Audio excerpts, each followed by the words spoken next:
Director of Security Services at Telstra, Andy Salterbeck, is here to help simplify the mysteries of security and for many businesses perhaps clarify some solutions.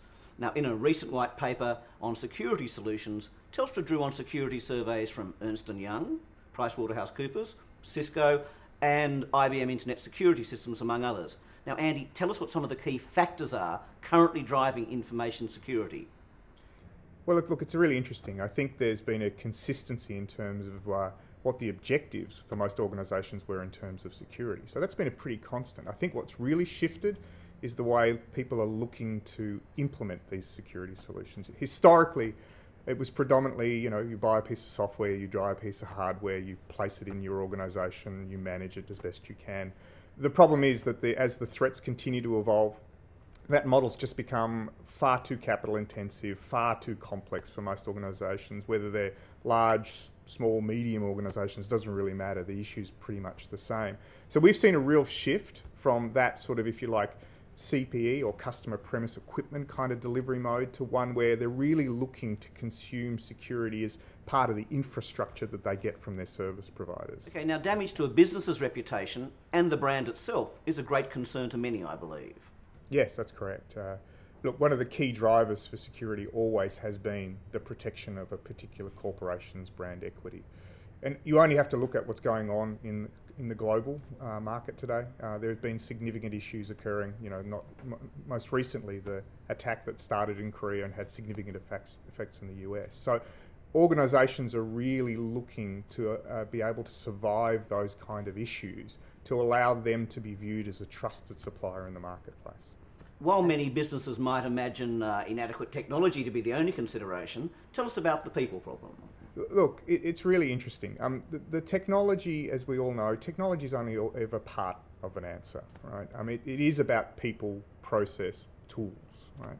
And as organisations start to look at what's really driving the threats that are occurring in their environment, it's interesting that people are both the part of the problem in terms of they're the ones that are actually instigating the attacks, but they're also a lot of the answer, right? In terms of appropriate education, in terms of appropriate implementation of processes. That's all a people issue. So technology is important because it enables the people, but people element is very, very important. How and why should business develop what your white paper calls an information security awareness program? Let me take a really simple example. We can implement all the technology you like to protect a person's laptop. We can encrypt them, we can do all those kind of good things nowadays. Great technology answer. But if a person continues to leave their laptop on the back seat of their car, which is just a human issue, right, that's still going to cause significant issues for the organisation. So the whole idea of having good processes, good procedures, good education is a hugely important part of actually delivering a real security outcome for your organisations. Hard to believe, surely, but IT sabotage is most often the work of an IT insider. So what can ever be done to stop insider attacks? Well, look, I mean, this is another really fundamental shift that's going on in most organisations in the way they're looking at security. Historically, the way we looked at it was based on the perimeter. In other words, we're going to put up a set of defences on the outside of the organisation. They're going to protect us from the outsider. The real issue with that is that it does nothing to protect the internals of the organisation.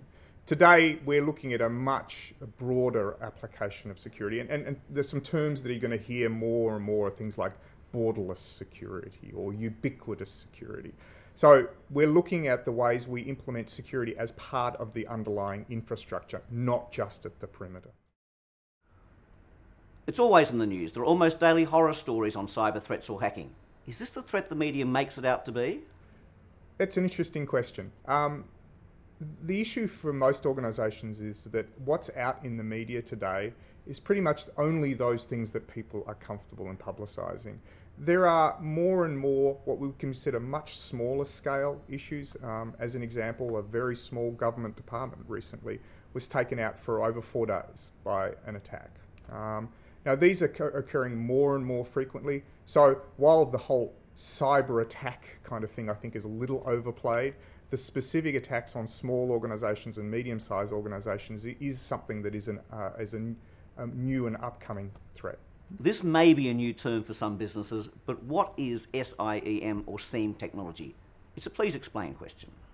Look, the issue for us in this security environment is that it's an incredibly information-rich environment. We're collecting all sorts of information, events, telemetry from all sorts of different parts of the networks, from routers, from firewalls, from IDSs.